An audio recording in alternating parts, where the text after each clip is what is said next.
주님의 기쁨 되기 원하니 우리 찬양 들으시고 우리 강의 시작합니다.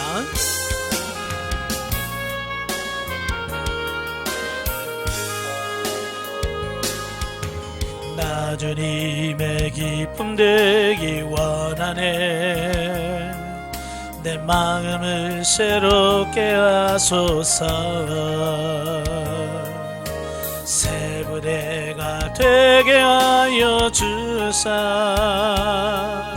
주님의 빛 비추게 하소서. 내가 원하는 한 가지 주님의 기쁨이 되는 것. 내가 원하는 한 가지 주님의 기쁨이 되는 것. 겸손히 내 마음 드립니다. 나의 모든 것 받으소서. 나의 마음 깨끗게 씻어주사 주의 길로 행하게 하소서. 내가 원하는 한 가지 주님의 기쁨이 되는 것.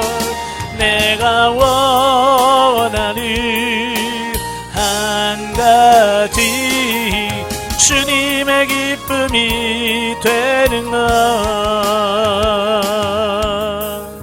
아멘. 기도하겠습니다. 은혜로우신 아버지 감사합니다. 오늘도 우리를 사랑하셔서 우리를 훈련의 장소로 인도하시고 히브리서 4장의 말씀을 같이 상고하게 하셔서 감사합니다. 오늘도 말씀을 날 때 그 말씀들이 살아있는 말씀이요 생명의 말씀이 될 수 있도록 성령님 도와주옵소서. 시정을 맡겨오며 예수님의 이름으로 감사하며 기도하옵나이다. 아멘.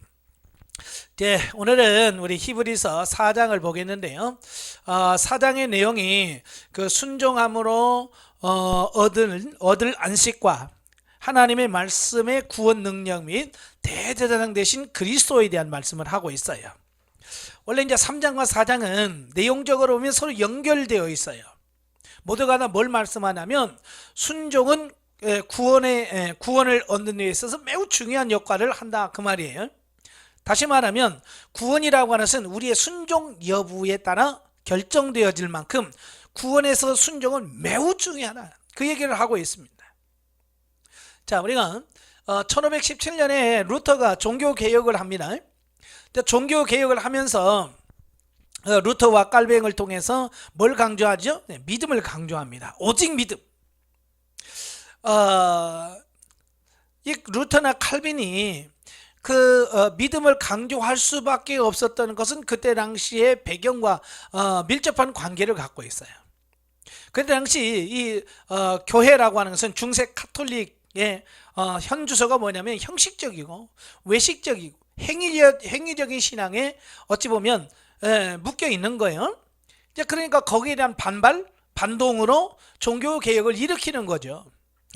그러다 보니까 믿음을 강조하다 보니까 뭐가 약화되느냐, 이 행위적인 부분에 대해서 굉장히 약화시켜 놨어요. 그래서 지금 종교개혁을 일으킨 지가 지금 500년이 지났잖아요. 500년이 지난 시점에서 보면 어찌 보면 이 기독교가 행위를 잃어버린, 삶을 잃어버린 기독교가 되어 있어요. 그러다 보니까 어찌 보면 오늘 이 시대에 사는 우리들이 제2의 종교개혁을 해야 되지 않을까라고 하는 겁니다. 그게 뭐냐, 삶을 통해서 보여지지 않는, 삶을 통해서 사라지지 않는 종교, 의미가 없다는 얘기예요. 이제 삶으로서 우리가 보여주는 그 단계에 가야 되지 않을까. 그래서 지금 여기저기서 제2의 종교개혁을 해야 되지 않냐, 이런 많은 의견들을 내는 것을 봅니다. 우리가 삶을 통해서 이제 보여줄 수 있는 그런 단계가 와야 됩니다. 자, 1절부터 13절까지 보면 순종함으로 얻을 참 안식의 약속과 하나님 말씀의 구원 능력에 대한 말씀을 해요. 그러니까 보면은 모세보다 우월하신 그리스도를 논증하는 세 번째 단락과, 그러니까 앞 3장 7절부터 19절 말씀과 연결된 하나의 단락이라고 할 수 있어요. 왜냐하면 앞 단락과 본 단락은 모두 모세의 영도하에 이스라엘이 불순종하여 가나안 땅에 들어가지 못했다는 것을 근거로 해서 그리스도가 모세보다도 우월하다고 하는 것을 논증하는 점이에요. 예. 사실 모세는 하나님의 말씀에 따라 이스라엘을 애굽으로부터 출애굽시키고 구원시킨 그 위대한 인물인 건 맞아요. 그건 부정할 수 없어요. 그러나 중요한 것은 모세가 그 많은 이스라엘 백성들을 끌고 나왔지만 그들을 가나안 땅으로 인도하지는 못했다는 얘기예요. 우리가 잘 아는 것처럼 첫 번째 인구조사를 하게 되지. 인구조사했을 때 장정, 그러니까 군대에 나갈 수 있는 사람만 60만 3,550명이었어요. 그 60만 3,550명 중에서 가나안 땅에 간 사람은 단 두 사람, 여호수아 갈렙 외에는 없었다는 얘기예요. 자, 이건 뭘 의미하냐면 많은 사람들을 끌고 왔지만 가나안 땅까지 들어가는, 그게 완전한 구원에 이르질 못했다는 거야. 그게 모세의 한계란 말이에요. 그런데 예수님은 하나님께서 예수님 자신에게 붙여준 영혼들은 모두 다 구원했다는 거예요. 하나님께서 구원하기로 작정된 자는 하나도 빠짐없이 예수 그리스도는 다 완벽하게 구원하셨대. 그런 의미에서 그리스도가 모세보다도 월등하다, 탁월하다, 이걸 말씀해주고 있는 거예요. 또 그것을 통해 불순종의 위험을 독자들에게 경고하는 점에 있어서나, 그러니까 이스라엘 백성들이 구원을 얻지 못하는 것은 하나님의 능력이 없어서 그들을 가나안 땅으로 인도하지 못한 게 아니라는 얘기예요. 다시 말하면 하나님의 능력이 없어서가 아니라 그들이, 이스라엘 백성들이 하나님의 말씀에 불순종했기 때문에 가나안 땅에 들어가지 못했다라고 하는 거예요. 오늘날도 마찬가지예요. 예수 그리스도를 통해서 구원의 문이 활짝 열려서 누구든지 주 예수를 믿으면 구원을 받으리라. 구원의 문은 활짝 열렸어요. 그럼에도 불구하고 오늘날도 그 예수 그리스도의 말씀을 순종하지 않는 사람은 뭐예요? 구원에 이를 수 없다라고 하는 것을 말씀해 주고 있어요. 그러니까 구약이나 신약이나 모두가 다 구원을 뭐과 관계에 있느냐? 예수 그리스도의 말씀, 하나님의 말씀에 대하여 순종하느냐 불순종하느냐에 따라서 구원받지 못함에 결정되어진다는 사실을 보게 돼요. 그러니까 아무리 하나님의 말씀이 우리에게 약속되어지고 하나님의 축복을 우리에게 약속해줘도 우리가 하나님의 말씀에 순종하지 않으면, 불순종하면 나와 아무런 의미가 없다는 얘기예요. 자, 2절에 한번 봐봐요. 4장 2절에 보면 그들과 같이 우리도 복음 전함을 받은 자이나 들은 바 그 말씀이 그들에게 유익하지 못한 것은 듣는 자가 믿음과 결부시키지 아니함이래. 하나님께서 아무리 안식을 약속하고 복을 약속해도 듣는 사람이 그 말씀에 결부시켜요. 자기 믿음과 결부시키지 않으면 의미가 없다는 얘기예요. 성경 말씀이 여러분의 삶에 주시는 하나님의 말씀으로 믿고 그 말씀으로 순종할 때 역사가 나타난다, 그 말씀을 하고 있습니다. 또 동일한 구약의 말씀, 시편 95편 7절 11절 말씀을 인용하고 있다는 점에서 하나의 일관된 내용과 주제와 목적을 가지고 있기 때문이다. 그럼에도 불구하고 본문을 앞단락과 독립되는 하나의 단락으로 구분한 것은 전체적으로 경고 일변도였던 일변도로 기술된 3장 7절부터 19절과는 달리 본 단락은 경고와 함께 인간이 아직 말소되지 않은 안식의 소망을 붙들고 적극적인 자세로 순종하면 영원한 하나님의 나라가 들어갈 수 있다는 소망을 주고 있고요, 또한 들어갈 것이라는 확신을 주고 있기 때문이다. 그러니까 아직까지는 뭐예요? 구원의 문이 닫혀 있지 않다는 거예요. 구원의 문이 열려 있다는 거예요. 지금이라도 하나님의 말씀에 순종하면 우리는 언제든지 구원받을 수 있는 길이 있다는 겁니다.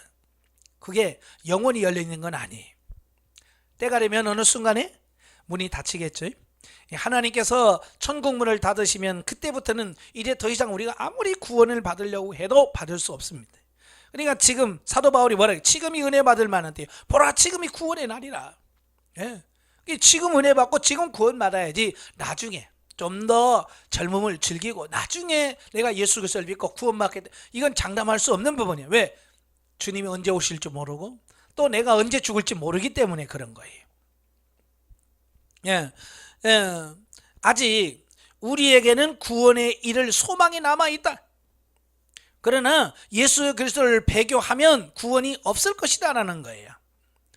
예, 이 말씀은 지금 떠날까 말까 고민하고 갈등하고 있는 성도들에게 경고의 메시지예요. 예, 떠나면 죽는다. 이스라엘 백성들이 하나님 말씀에 불순종해서 다 가나안의 안식에 들어가지 못한 것처럼 너희가 하나님 말씀에 불순종하면 너희도 들어가지 못한다, 이 말씀을 하고 있는 거예요. 오늘 우리도 마찬가지예요. 우리가 영성훈련을 받고 성장해서 수료의 과정을 받는다 할지라도 내가 하나님의 말씀을 듣고 불순종하면 주님의 안식에 들어갈 수 없다. 저도 상담해 보잖아요. 상담하다 보면 아무리 성장을 해도 여전히 예전에 그 불안하고 이런 것을 여전히 가지고 있는 분들이 많거든요. 왜요? 예, 성장을 했다 할지라도 하나님 말씀대로 사는 삶이 없기 때문에 그래. 제가 신분단계 상담하면서 그런 말 하지. 예, 하나님의 말씀대로 살면, 하나님의 말씀에 100% 순종하면 이 영혼 안에서부터 기쁨과 그 감사, 감격이 쫙 흘러 넘칩니다. 그러나 하나님의 말씀대로 살지 않고 불순종하면요, 이 안에서 불안감이 옵니다. 예, 불안하기 시작해요. 그리고 이 안에 공허하기 시작합니다. 뭔가 내 안에 채워지지 않는 허전함을 느껴요. 그래서 성장할수록 하나님의 말씀에 순종하셔서 생명을 낳는 여러분이 되셔야 됩니다. 자, 한편 본문의 마지막 부분에는 창조주 하나님의 입에서 나온 말씀은 깊고 날카로운 통찰력과 능력을 가지고 있어 피조물된 인간은 그 앞에서 복종할 수밖에 없다는 것을 밝혀주는 아주 유명하고 가치 있는 두 개의 구절이 있다. 예, 그래서 12절에 보면 하나님의 말씀은 살아있고 활력이 있어 좌우에 날쌘 어떤 검보라도 예리하여 혼과 영과 및 관절과 골수를 찔러 쪼개기까지 하며 또 너희 마음의 생각과 뜻을 판단하나니. 예, 하나님의 말씀은 살아있고요, 활력이 있습니다. 예, 움직인단 말이에요. 그래서 하나님의 말씀이 우리의 심령 속에 파고 들어오면 그 말씀이 우리를 찔러 쪼갭니다. 예. 그러니까 우리가 설교를 듣다 보면 찔림을 받잖아요. 그게 어찌 보면 정상적인 거예요. 어찌 보면 설교 들을 때 찔림이 없다면 그건 설교가 아니죠. 사도행전 2장에 보면 베드로가 오순절 성령 충만을 경험하고 술 취했다라고 하는 사람들 앞에 가서 설교합니다. 우리는 술 취한 게 아니라 성령에 취했다. 이 성령은 예수 그리스도께서 약속하신 것이라. 너희가 예수 그리스도 십자가에 못 박혀 죽었으나 하나님이 그를 살리셨고 너희의 구원자로 예수 그리스도를 세우셨다. 자, 그 설교를 했을 때에 많은 사람들이 어떻게 했어요? 찔림을 받았다. 그래서 찔림을 받아. 성령의 역사죠. 그래서 그 찔림 받은 사람들이 어떻게 합니까? 형제여, 우리가 어찌할꼬? 이게 찔림 받은 자의 삶이에요. 형제여, 어찌할꼬? 하나님 앞에 회개하고 돌아오는 겁니다. 어찌할꼬? 그때 뭐라고 그래? 너희가 회개하고 예수 그리스도의 이름으로 세례를 받으라. 그러면 성령을 선물로 받으리라. 찔림이 있어야 돼.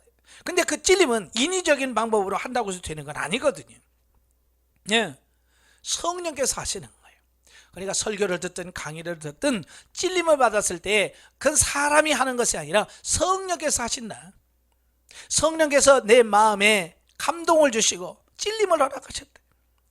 그때 사도행전의 말씀처럼 형제여 우리가 어찌할꼬 하고 통회하면서 하나님께 나올 때 거기에서 구원이 임할 줄로 믿습니다.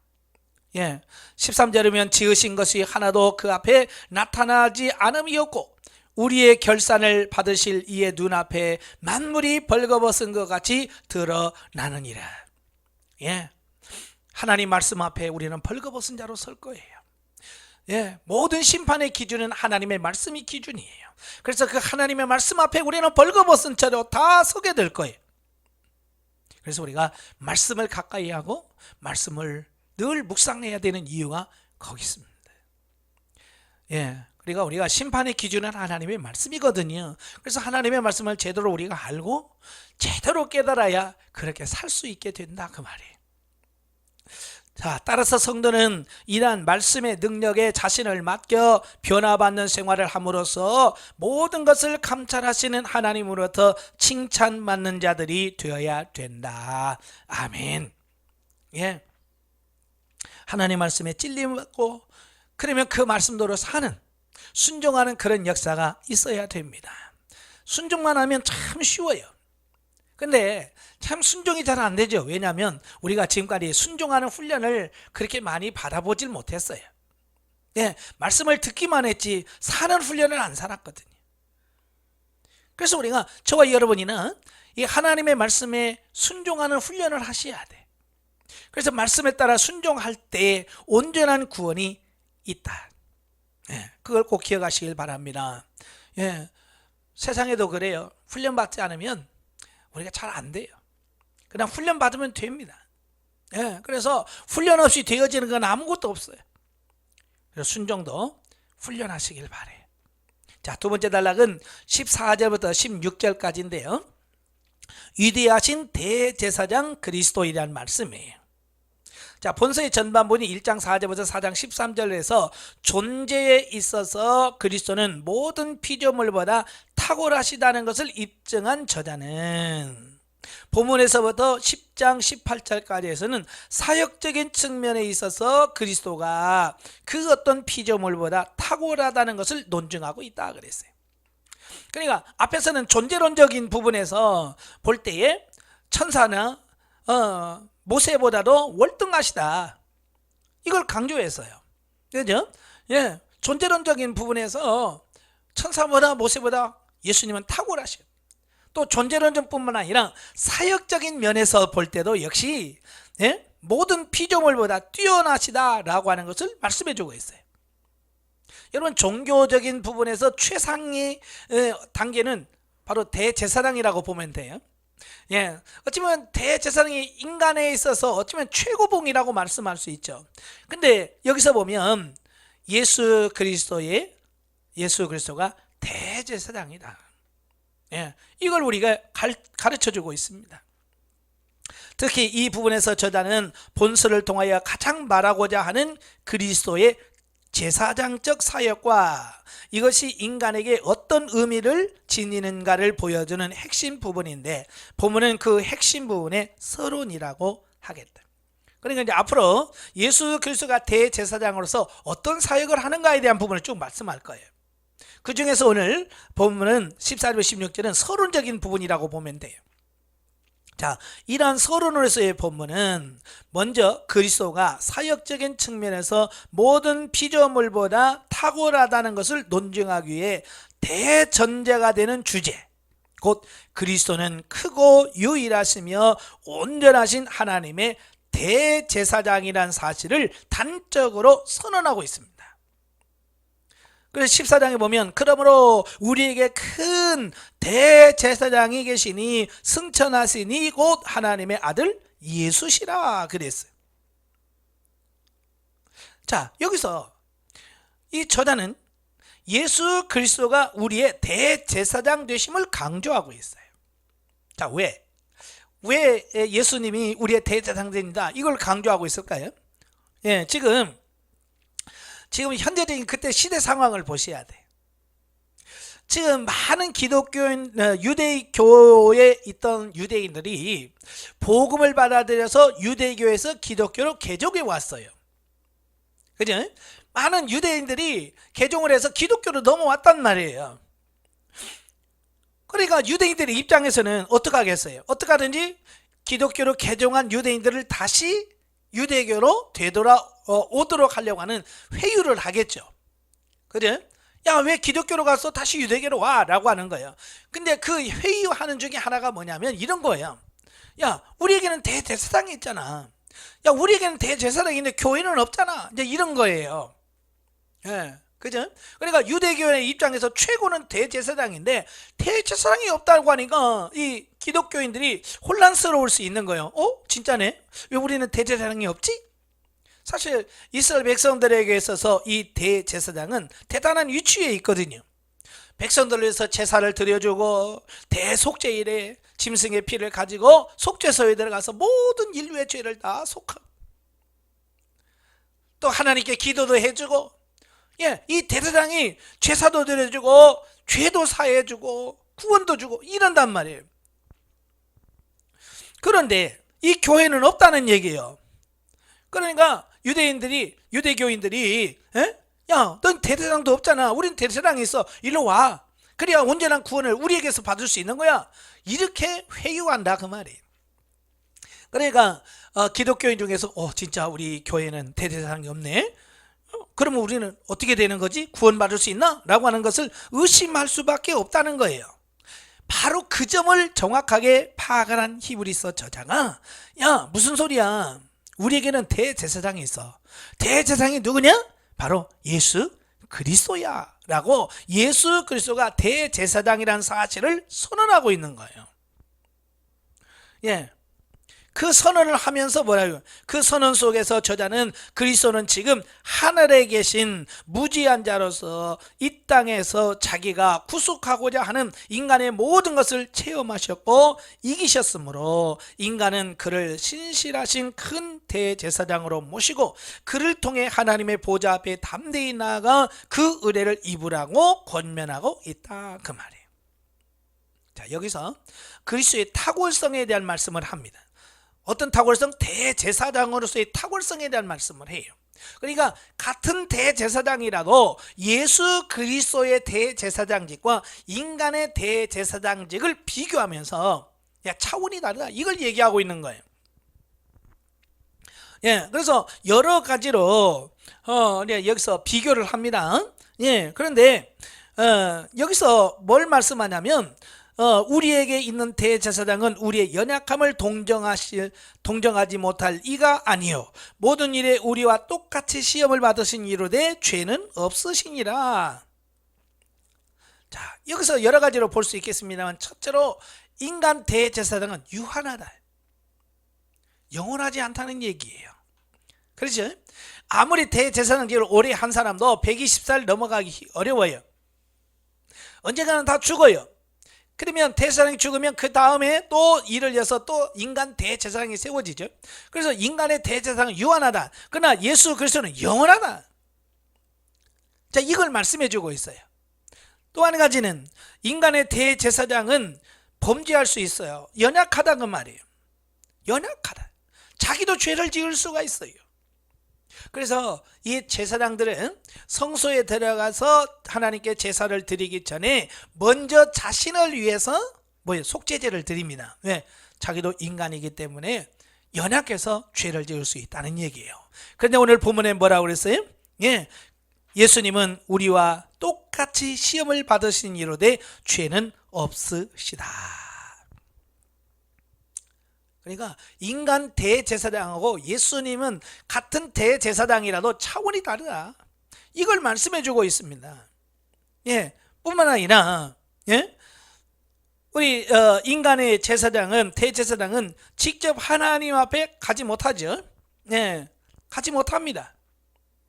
그래서 지성소에 1년에 한 번 들어가죠. 대속죄일에 한 번 들어갑니다. 그것도 향을 피워서 그 안에 향으로 가득 차게 한 다음에 깜깜한 데 들어가서 제사를 드려요. 자, 그런데 예수 그리스도는 어떠냐?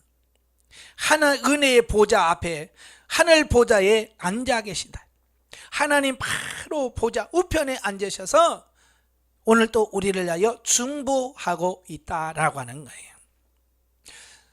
대제사장은 성막에서 하나님 앞에 중보 사역을 한다면 대제사장이신 예수님은 하나님 보좌 우편에 앉으셔서 중보해 주신다. 이걸 말씀해 주고 있는 거예요. 이건 차원이 너무 다르다는 것을 얘기하고 있어요. 그러니까 사역적인 부분에서 예수 그리스도의 대제사장직은 인간의 대제사장과는 비교할 수 없는 탁월한 거다.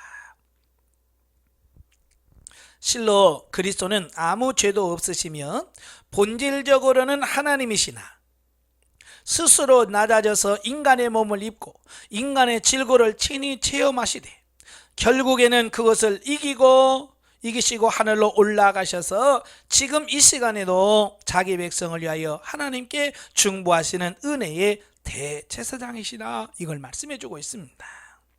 예, 그렇죠? 예수 그리스도는 우리와 똑같은 육신을 입고 이 땅에 오셨어요. 그런데 예수님은 범죄하지 않으셨다는 거예요. 여기 보면 여러 가지 시험을 받으셨으나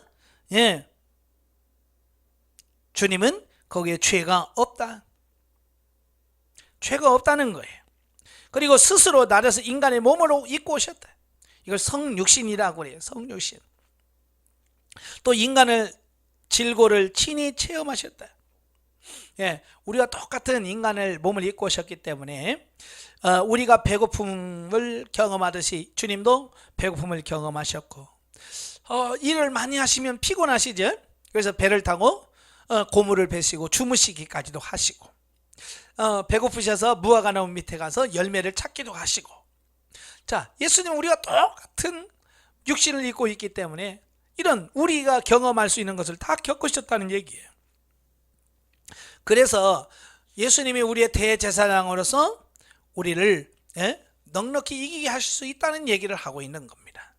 자, 넘겨서, 그러므로 우리는 우리의 인생에서 겪는 여러 가지 질고로 인해 때로 괴롭고 낙심될 때가 있을지라도 결코 절망하거나 좌절하지 말고, 우리 대신 우리의 질고를 지시고 승리하셨고 지금도 우리로 하여금 자기를 따라 승리케 하시기 위하여 역사하시는 우리의 맏형이신 그리스도가 계심을 기억함으로써 강건한 자세로 자기 십자가를 담대히 져야 할 것이다 라고 말씀해 주고 있습니다. 자, 여기서 중요한 건 뭐예요? 예수님께서는 우리와 같은 육신을 입으셨고 사셨기 때문에 우리의 모든 연약함이라든지 우리 육신으로서의 당하는 모든 고난과 고통을 다 친히 체휼하셨다. 이게 중요한 거예요. 사람도요, 자기 자신이 살아보지 않으면 이해를 못합니다. 그죠? 배고파 보지 않은 사람은요, 배고파 본 사람의 심령을 이해를 못합니다. 왜? 배고파 보질 않았거든요. 우리가 이제 가끔 국회의원을 뽑을 때 보면 그렇잖아요. 위에서 잘 먹고 잘 사는 사람들은 서민의 아픔을 몰라요. 그래서 정책을 세워도 자기중심적으로 세우지 정말로 가난하고 힘든 사람의 입장을 전혀 고려하지 않습니다. 왜? 이해를 못하는 거예요. 뭐 무슨 얘기로 그렇잖아요. 그 자녀들 모아놓고 좀 아이들에게 전략을 가르치고 좀 그러려고 야, 아빠는 아빠가 어렸을 때는 말이야, 먹을 것이 없어서 밥이 없어서 굶었다, 그 얘기를 어린아이들이 하니까 애들이 그런다잖아요. 아니, 짜장면 시켜 먹지 왜 굶어요? 피자 시키면 전화만 하면 오는데 왜 굶어요? 그러더라는 거예요. 아니 여러분, 그때는 돈이 없어서 짜장면을 못 사 먹고 치킨을 못 사 먹고 피자를 못 사 먹은 건데, 지금 아이들은 그런 걸 경험해 보지 않았기 때문에 그런 세대를 이해를 못 하는 거예요. 그래서 이제 어른들이 보릿고개 얘기하면 전혀 그게 무슨 이야기인지 이해를 못 합니다. 왜? 경험해 보지 않아서 그래. 전쟁도 마찬가지예요. 전쟁을 경험한 사람들 세대와 경험하지 못한 세대들이 이야기를 하면 이해를 못 하는 거죠.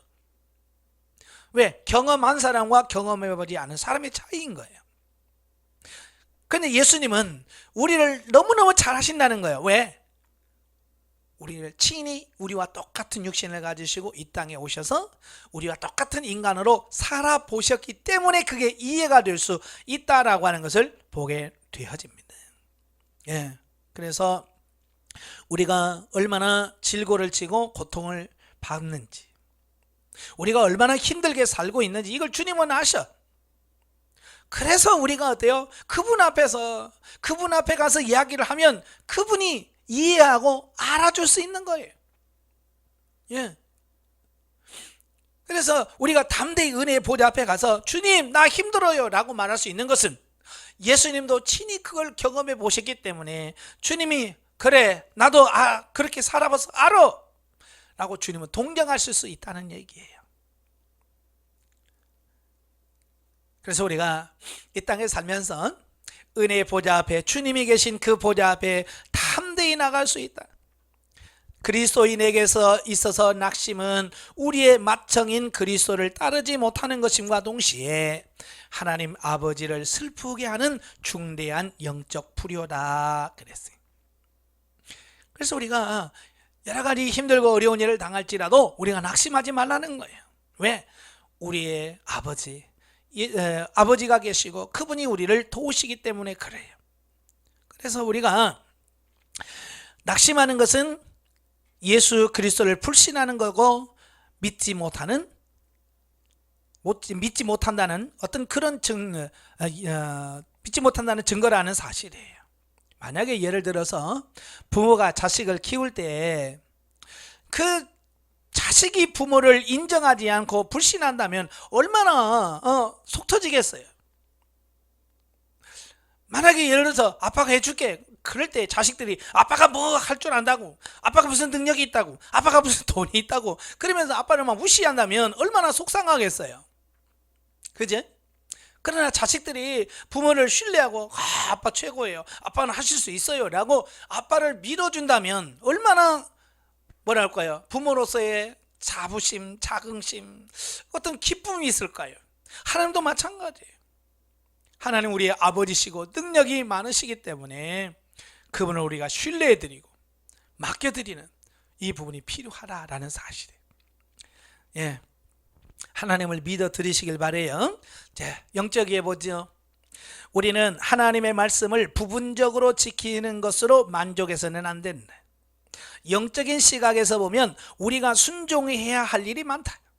사소한 일부터 한 가지씩 말씀을 지키는 훈련을 하며 전진할 때 진리를 따라 폭넓게 순종할 수 있는 자가 될 것이다. 자, 우리는 하나님의 말씀을 전적으로 100% 순종해야 돼요. 그런데 보통 보면 우리는 하나님과 자꾸 타협하려고 하고요, 어떤 부분적 순종을 많이 하려고 그래요. 예. 그래서 조금 하고 마치 그게 다 한 것처럼 생각하기 쉽지만 그렇지 않아요. 우리는 하나님은 온전한 순종을 원하신다 그 말이에요.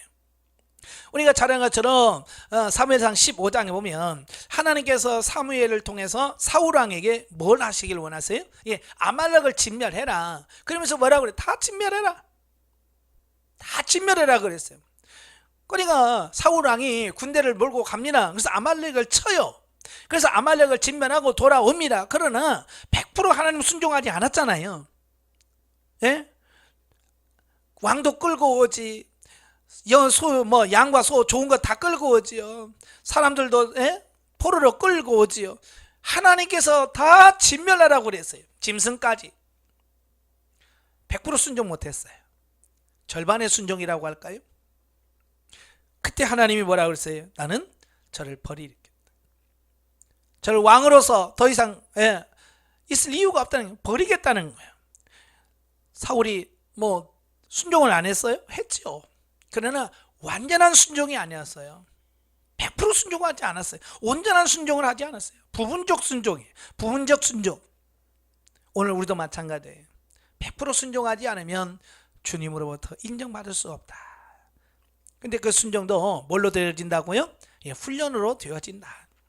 그래서 우리가 하나하나 하나님의 말씀을 하나님께 묻고 주의 말씀에 따라 순종하는 이런 훈련들을 해보셔야 돼. 그래야 점점 더 순종할 수 있는 폭이 넓혀지는 거죠. 그러니까 모든 것이 하루아침에 되지 않아요. 예, 하루아침 자고 일어났더니 뭐 안 되던 게 되더라, 순종이 막 저절로 되더라, 천만에 아니에요. 내가 순종한 만큼, 내가 훈련받은 만큼, 내가 순종한 만큼, 훈련받은 것만큼 순종할 수 있다는 거 꼭 기억하십시오. 자, 우리가 담대히 하나님의 보좌 앞에 나아가 기도하고 말씀대로 순종할 때 우리의 연약함을 채울하시고 대제사장 되신 예수님께서 우리를 도와주심으로 이 땅에 개설한 현세 천국의 안식을 누릴 수 있다. 아멘. 자, 이 말씀은 이론이 아니라 실제라고 그랬어요. 그래서 저 여러분도 3년의 과정을 마치고 지금 수료사 과정을 하면서 하나님께서 주시는 그 안식을 지금 맛보고 있잖아요. 누리고 있잖아요. 근데 여러분이 그 훈련을 통해서 변화되어진 것만큼, 세워진 것만큼 안식을 누려요.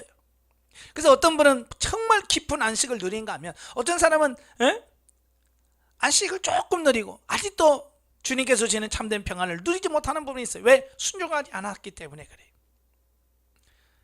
우리가 완전한 순종에 이르기까지 승리하시기를 바랍니다. 자, 마지막으로 성경 계시 발전사적 이해를 보겠습니다. 자, 오늘 4장에서 우리가 살펴볼 말씀은 안식이라고 하는 안식. 안식이라고 하는 말은 오늘 14장에만 8번이 나옵니다. 그것도 1절부터 13절까지 해서 8번 나와요. 1절, 3절에 2번 나오고요. 5절, 8절, 9절, 10절, 11절 이렇게 나오는데요.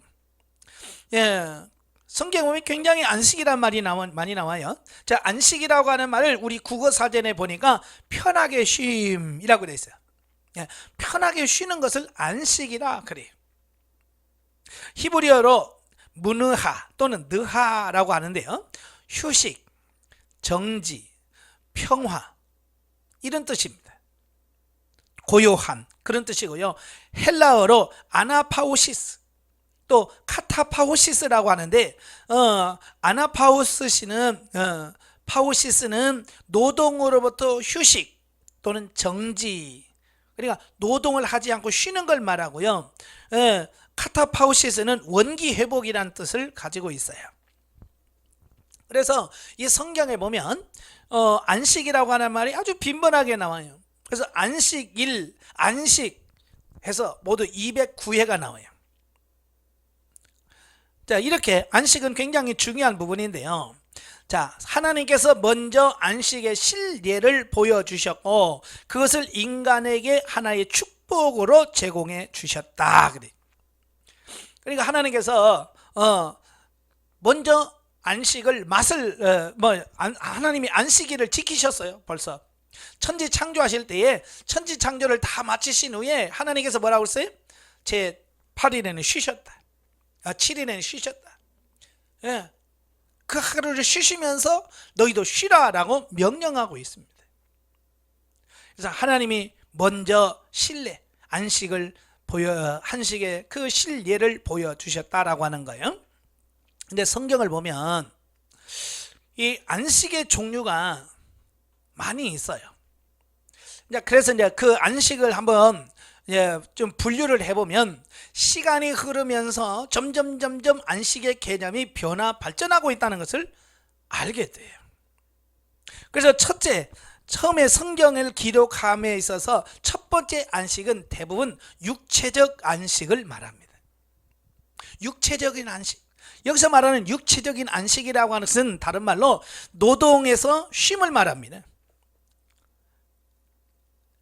우리 인간은 하나님이 인간을 창조할 때부터 일하는 존재로 창조했어요. 그래서 1장 27, 26도 28절에 보면 하나님께서 우리의 형상과 우리의 모양을 따라 사람을 만들자. 그래서 뭐예요? 다스리게 하고 정복하게 하자. 정복이라고 하는 말은 관리를 말합니다. 하나님께서 이 우주 만물을 창조하시고 또 지구상에 모든 걸 만드시고 그 모든 것을 관리할 책임자로 누굴 만드셨다고요? 사람을 만들었어요. 그래서 그들에게 뭐라고 그래요? 다스려라, 정복해라 라고 하는 일하는 노동의 복을 주신 겁니다. 근데 하나님은 우리 육신이 흙으로 만들었다는 것을 아셨잖아요.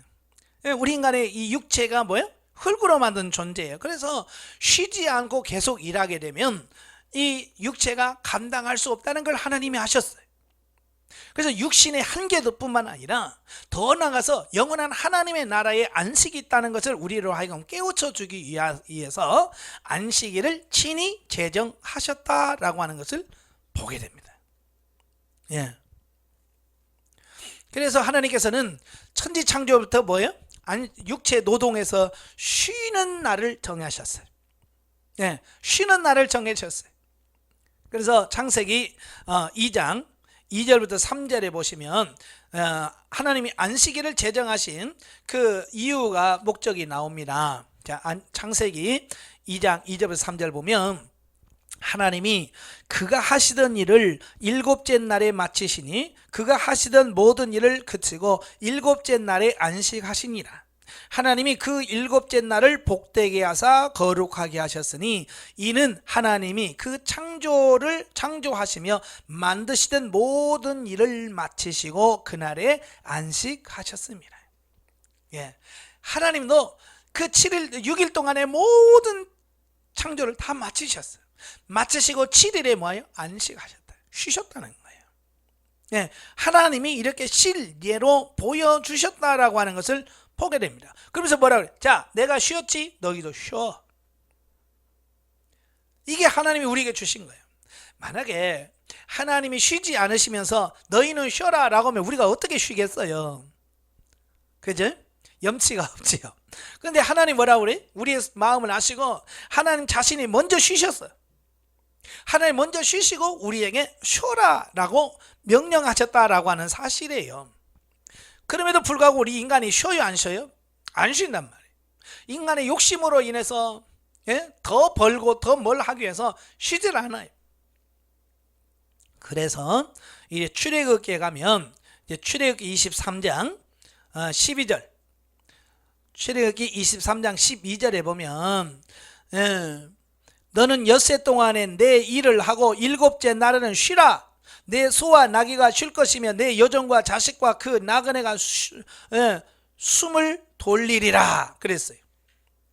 또 31장 15절에 봐도 엿새 동안은 일할 것이나 일곱째 날은 큰 안식일이니 여호와께서 거룩한 것이라. 안식일에 일하는 자는 반드시 누구든지 반드시 죽일지니라. 아니 하나님께서 이렇게 우리에게 야 쉬어, 쉬는 날을 줄게, 쉬어라 라고 말했는데 우리 인간이 그 하나님께서 제정하신 그 안식마저도 지키지 않는단 말이에요. 예, 그래서 하나님이 아예 출애굽을 하면서 안식일을 법으로 지키게 만든, 특별히 십계명에 보면 안식일을 기억하고 거룩히 지키라 라고 아예 명령으로 주셨어요. 왜? 우리가 안식을 안 하거든. 안식을 안 지킨단 말이야. 쉬질 않아요. 우리도 가끔 보면 그 고속도로에 가다 보면 그래요. 2시간 운전했으면 쉬라.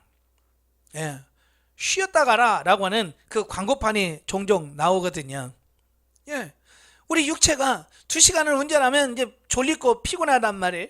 그래서 잠시 쉬면 원기가 다시 회복해서 졸음이 없어지고 그래서 또 갈 수 있어요. 누구를 위해서 그래요? 예, 운전하는 사람의 안전을 위해서 그렇게 하는 건데 운전자들이 지켜요, 안 지켜요? 안 지킨단 말이에요. 운전자들이 자기들의 안전을 위해서 쉬었다 가라고 해도 자기가 조금 빨리 가고 싶은 욕심 때문에 자기를 안전을 포기하고 가는 거예요, 무리하게. 그래서 사고를 나고 그러잖아요. 하나님도 마찬가지예요. 우리 육신은 쉬지 않고는 살 수 없는 존재예요. 그래서 하나님은 육신으로 쉬도록 만들었는데 사람이 안 쉬어. 하나님 쉬라고 명령에는 안 쉬어. 그래서 법으로 율법으로 아예 정하셔서 이날은 쉬어라 라고 명령을 하고 있다라고 하는 거예요. 그래서 심지어는 뭐라고 그래? 지키지 않은 사람은 누구든지 반드시 죽이라. 이렇게 명령하고 있다라고 하는 사실이에요. 자, 3번 보면 출애굽기 23장 10절부터 13절까지 보면 너는 엿새 동안 너의 땅에 파종하고 그 소산을 거두고 일곱째 해에는 갈지 말고 묵혀두어서 내 백성의 가난한 자들이 먹게 하라. 그 남은 것은 들짐승이 먹으리라. 내 포도원과 감람원도 그리할지니라. 너는 엿새 동안에 내 일을 하고 일곱째 날은 쉬라. 내 소와 나귀가 쉴 것이며 내 여종의 자식과 나그네가 숨을 돌리리라. 내가 내게 이른 모든 일을 삼가 지키고 다른 신들의 이름을 부르지도 말며 내 입에서 들리게도 하지 말지니라. 이제 안식년을 주셔요. 자, 레위기 25장 25장 1절부터 7절도 마찬가지예요. 안식년 주시는데요. 여호와께서 시내 산에서 모세에게 말씀하여 이르시되 이스라엘 자손에게 말하여 이르라. 너희는 내가 너희에게 주는 땅에 들어간 후에 그 땅으로 여호와 앞에서 안식하게 하라.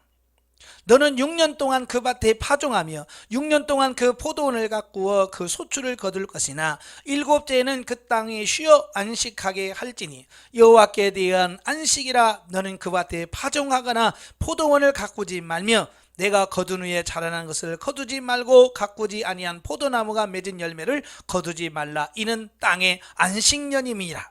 안식년의 소출은 너희가 먹을 것이니 너와 내 남종과 내 여종과 내 품꾼과 너와 함께 거류한 자들과 내 가축과 내 땅에 있는 들짐승이 다 그 소출로 먹을 것을 삼을지니라. 하나님은 안식일과 안식년을 주셨어. 그래서 6년 동안 땅을 농사지으면 7년째는 쉬라는 얘기예요. 그러면 나만 쉬느냐? 아니란 말이에요. 거기 보니까 뭐예요? 땅도 쉬고 나귀도 쉬고 일했던 소도 쉬고 그 집에서 일하는 남종과 여종과 심지어 나그네까지도 쉬게 만들어라. 그냥 나만 안식 누리지 말고 모두가 다 안식을 누리도록 해라 라고 명령을 하고 있다라고 하는 거예요. 근데 가끔 보면 자기는 쉬면서 남을 못 쉬게 하는 사람들이 많이 있어요. 그러면 안 돼. 나도 쉬었으면 다른 사람도 쉬도록 해야 돼. 특별히 이제 크리스찬들이 무슨 사업을 하거나 특별히 식당 같은 것을 하다 보면 이 주일날 휴일날이 더 많이 장사가 많이 잘 될 수도 있잖아요. 그러니까 그 장사할 욕심으로 돈 좀 벌 욕심으로 자기만 교회 가고요. 직원들은 직장에서 계속 식당이나 이런 거 일하도록 하는 경우가 많거든요. 그래서 자기는 주일 지켰다라고 얘기하면서 자기 직원들은 주일 지키지 못하게 한다면 이건 하나님이 말씀하시는 것에 벗어나는 거예요. 예, 여러분 나도 교회를 가서 영적으로 쉼을 얻고 육체로 쉼을 얻었다면 내가 같이 일하는 사람도 쉬고 하나님의 은혜를 받고 영적인 쉼과 육신의 쉼을 얻을 수 있게 만들어 줘야죠. 이걸 하지 않으면 안 된다 그 말이에요.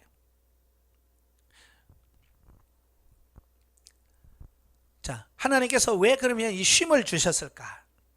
육체의 안식은 신체 조직을 만들고 에너지를 회복하는 자연의 수단이네. 하나님께서는요 육체의 쉼을 통해서 뭐예요? 다시 신체의 그 세포 조직이라든지 이런 에너지를 다시 회복시켜서 또 일할 수 있는 회복의 시간을 준다 그 말입니다. 그러니까 쉬지 않으면 이 육체가 제 힘을 발휘할 수 없게 돼 있다 그 말이에요. 그래서 모든 것이 다 쉬게 돼 있어요. 아까도 그랬죠. 안식년은 땅도 쉬어야 돼. 근데 지금은 땅도 안 쉬잖아요. 예, 땅도 못 쉬게 만듭니다. 옛날에는 겨울이면 쉬었어요 우리나라는. 근데 지금은 어때요? 이제 하우스 씌워놓고 겨울에도 땅을 못 쉬게 합니다. 예, 안식년도 없지요, 겨울도 없지요. 그러니까 지금 땅이 뭐 계속 산성화되고 땅이 지금 나빠지고 있잖아요. 그러니까 예전에 없던 질병, 이 농사에 많은 질병이 생기는 이유가 뭐예요? 병충해가 생기는 이유가 뭐예요? 땅에 힘을 잃어서 그래요. 그러니까 그걸 이기도록 하기 위해서 왜요? 강제적으로 농약을 쳐서 막 강제적으로 하는 거예요.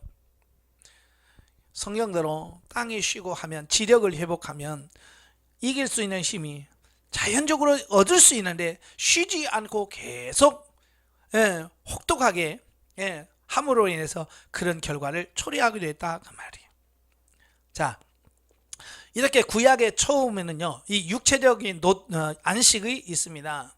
그 다음에 두 번째가 뭐냐? 사회적 안식이 있습니다. 사회적 안식은 공동체나 국가가 내적인 소란 또는 적으로부터의 안식, 그러니까 이런 공동체가 안에 분란이었고 또 밖에 외부로부터 적의 침입이 없는 상태를 안식이다, 평안한 상태다라고 이야기하고 있어요. 자, 특히 이제 신명기에 보면 신명기 12장 9절 9절에서 14절까지 보면 너희가 너희 하나님 여호와에게서 주시는 안식과 기업에 아직은 이르지 못하였거니와 너희가 요단을 건너 너희 하나님 여호와께서 너희의 기브로 주시는 땅에 거주하게 될 때 또는 여호와께서 너희의 주위의 모든 대적을 이기게 하시고 너희에게 안식을 주사 너희를 평안히 거주하게 하신 때에 이제 가나안 땅에 들어가서 이제 그 지역에서 안식을 주시고 평안함을 누릴 때 그 말이에요. 이걸 사회적 안식, 공동체적 안식이라고 말합니다. 지금 그들은 어때요? 수십 년 동안 40년 동안 광야에서 방황했잖아요. 쉼이란 게 없었죠. 광야에서는 계속해서 훈련하고 연단의 과정을 거칩니다. 그러나 나중에 하나님이 가나안 땅에 들어가게 하실서 그 땅에서 안식을 누리게 하실 거다, 이런 말씀을 하고 있어요. 우리가 훈련 받을 때는 안식이 없지만 훈련을 마친 후에 하나님이 우리에게 안식을 주시잖아요. 또 그 다음에 사사기 3장 11절 3장 11절에 보면 그 땅이 평온한 지 40년 만에 그나스의 아들 온니엘이 죽었더라. 또 30절에 보면 그날에 모압이 이스라엘 수하에 굴복하며 그 땅이 80년 동안 평온하였다. 여기서 평온이라고 하는 말이 나오는데요, 이 평온이라고 하는 말은 안식이란 말과 같은 말이에요. 대적을 이기고 사사를 통해서 전쟁이 그치고 평온한 시대가 왔다. 이건 부분적 안식이죠. 사사가 살아있을 때만 40년 또는 20년, 여기는 80년 동안 잠시 동안 하나님께서 그들에게 안식을 허락하시는 것을 보게 되고요. 또 역대상 22장 17절부터 19절까지 보면 다윗이 또 이스라엘 모든 방백에 명령하여 그의 아들 솔로몬을 도우라 하여 이르되 너희 하나님 여호와께서 너희와 함께 계시리 아니하느냐, 사면으로 너희에게 평온함을 주지 아니하셨느냐, 이 땅 주민은 내 손에 넘기사 이 땅으로 여호와와 그 백성 앞에 복종하게 하셨나니. 여기서 평온이란 말이 나오죠. 이게 반식이란 말이에요. 이스라엘은요, 그 전까지만 해도 계속 블레셋이라든지 이방 족속들의 침입을 통해서 굉장히 어려움을 겪었어요. 근데 다윗과 솔로몬 시대는 뭐예요? 평온함을, 대적을 일으키지 않고 하셨다라고 하는 것을 말씀해 주고 있습니다. 자, 이렇게 또 열왕기하 5장에 봐도 또 솔로몬의 고백과 그 성전 건축을 시작할 때도 마찬가지예요. 하나님께서 평안함을 주셨어요. 안식을 주셨어요. 이건 국가적인 안식, 국가적인 어떤 공동체적인 안식을 의미하고 있습니다. 자, 그 다음에 세 번째가 신약에 들어오면 이 안식의 개념이 또 바뀌어져요. 뭘로 바뀌느냐? 영적 안식으로 바뀝니다. 이건 우리가 이제 훈련에서 많이 들었던 현세천국이죠. 현세천국에서 누리는 안식이에요. 그래서 마태복음 11장 28절입니다. 수고하고 무거운 짐진 자들아 다 내게로 오라, 내가 너희를 쉬게 하리라. 수고하고 무거운 짐진 자들아 와라, 내가 너희를 쉬게 하겠다 말할 때 여기서 말하는 쉼이라고 하는 것은 육체적인 노동을 쉼을 말하는 게 아니라 여기서 말하는 쉼은 영적으로 하나님 그리스도 안에서 누리는 평안을 말합니다. 또 요한복음 14장 27절에 보면 평안을 너희에게 끼치노니 곧 나의 평안을 너희에게 주노라, 내가 너희에게 주는 것은 세상에 주는 것과 같지 아니하니라, 너희는 마음에 근심하지도 말고 두려워하지도 말라 그랬죠. 여기서 말하는 평온이라고 하는, 평안이라고 하는 말도 역시 안식을 말합니다. 내가 주는 안식을 너희에게 주겠다, 내가 누리고 있는 안식을 너희에게 주겠다. 근데 이 안식은 세상에서 주는 것과 같지 않다. 세상에서 주는 안식은 뭐예요? 아까 육체적인 안식에서 오는 안식, 또 사회적인 부분에서 오는 안식, 자, 이런 거예요. 환경에서 오는 안식을 말합니다. 그런데 주님이 주신 안식은 그런 것과 다르다는 거예요. 환경을 초월하고 문제를 초월하고 거기서 오는 평안을 말합니다. 쉽게 말하면 돈이 없지만 평안한, 내가 몸이 아프지만 주님으로 인해서 내가 평안을 누리는 거예요. 이 안식이야 말로 진짜 안식이라고 말씀하고 있는 거예요.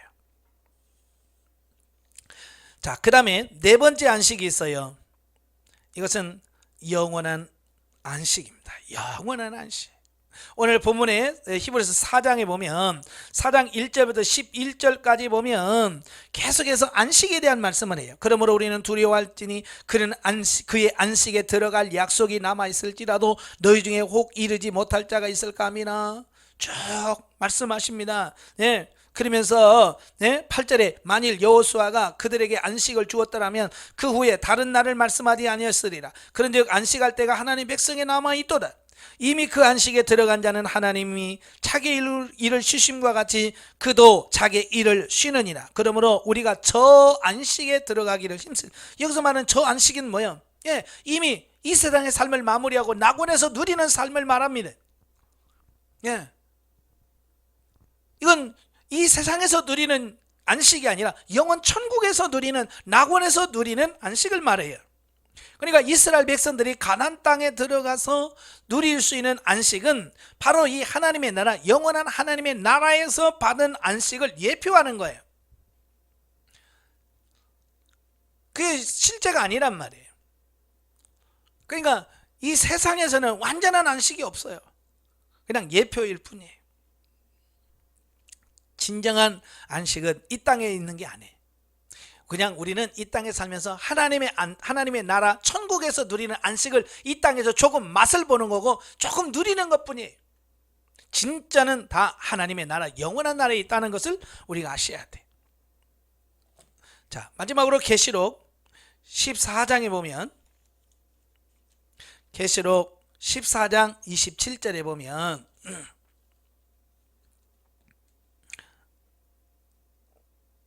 14장 13절, 내가 들으니 하늘에서 음성이 나서 이르되 기록하라. 지금 이후로 주 안에서 죽는 자들은 복이 있도다 하시매 성령이 이르시되 그러하다. 그들이 수고를 그치고 쉬리니 이는 그들의 행한 일이 따름이니라.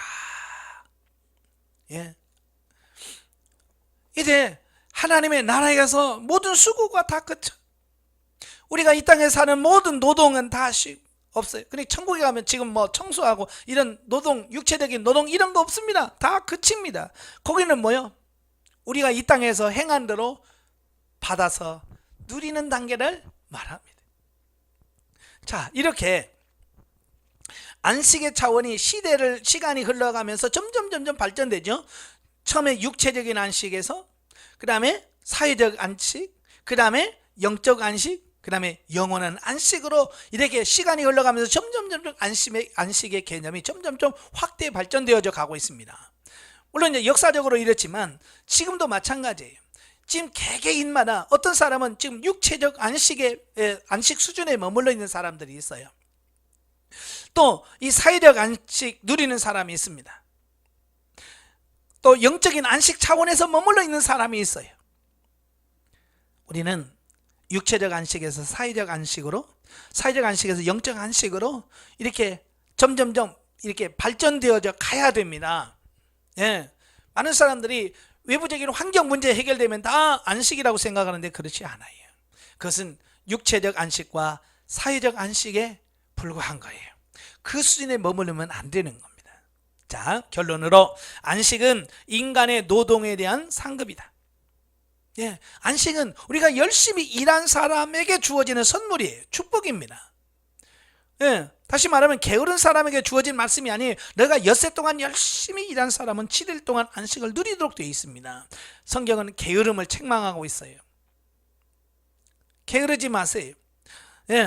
안식은 피곤한 자들을 위한 강장제이며 노동으로부터의 해방이다 그랬습니다. 일 중독 있는 사람들 많아요. 이거 쉴 줄을 모르는 거죠. 그 사람은 참 안식이 뭔지를 모릅니다. 그래서 하나님께서 일부러 쉬게 만드십니다. 그래서 안식이 뭔지를 이해하게 하셨어요. 안식은 여러 가지 무거운 짐으로 억눌린 육체와 마음과 영혼을 회복시키고 해방시킨다. 그러니까 바쁜 사람들은요, 안식이 뭔지를 몰라요. 힘든 것만 느낍니다. 그래서 쉬지 못하고 막 일하는 사람들 보면 안식이 없어요. 불안합니다.